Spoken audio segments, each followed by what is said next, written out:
สุขสบายดีเนาะมื้อนี้มาพบมาพอกับซ่อง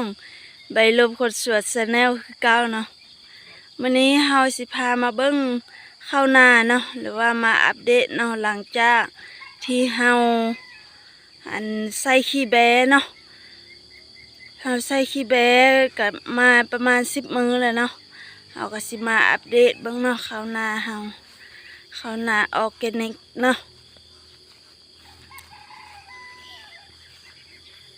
เว้นก็เริ่มออกแล้วพี่น้องบรรยากาศยามเช้าๆเนาะอยู่เถียงนาอยู่ทุ่งนาน้อยเนาะไปหาลาไหมไปหาลุงลอยไว้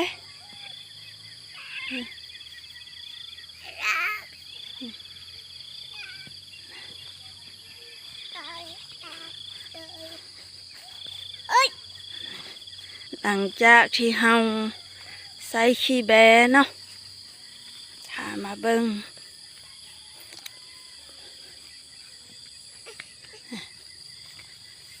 นาเฮาแม่นบ่ได้ใส่ปุ๋ยสารเคมีเนาะเฮาสิใส่เฉพาะพุ่นคอกเท่านั้นเนาะพุ่นคอกของเฮาก็คือมูลแพะเนาะหรือว่าขี้แบเนาะงามพี่น้องเขานาสามารถเข้าไปเบิ่งย้อนหลังก็ได้เนาะเฮาเอาคลิปลงเนี่ยเนาะพี่น้อง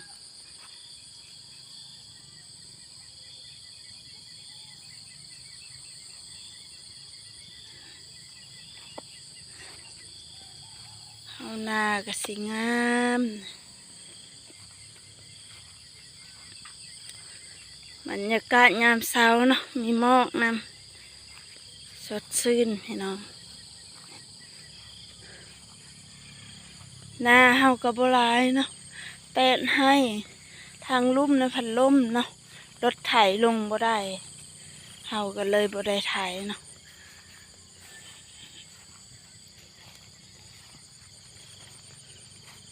พามาเบิ่งเข้านายามเช้าเนาะพี่น้องเนาะกับอากาศสดชื่นเนาะอยู่ทงไร่ทงนาเนาะพี่น้อง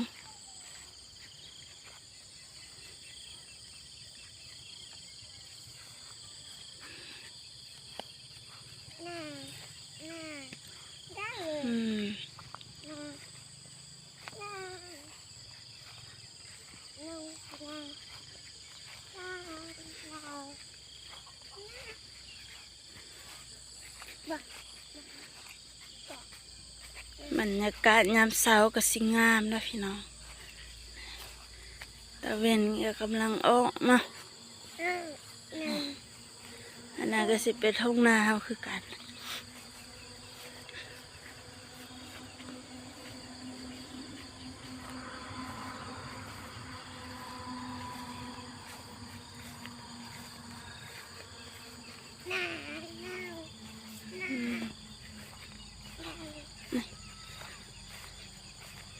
อันนี้สิเป็นให้เทิงเนาะ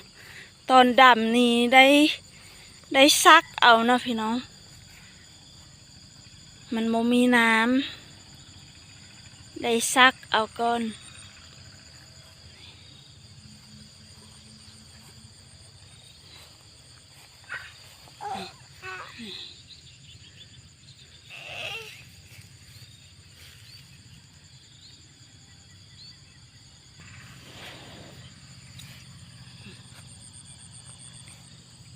บรรยากาศทางเทิงเลยเนาะอันนั้นก็สิเป็นสวนประสบประสานเฮาเนาะ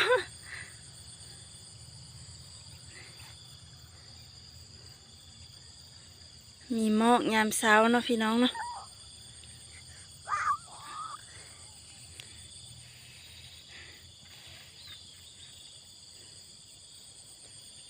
เอาคลิปนี้ก็จบเพียงเท่านี้เนาะพี่น้องขอขอบใจสำหรับการ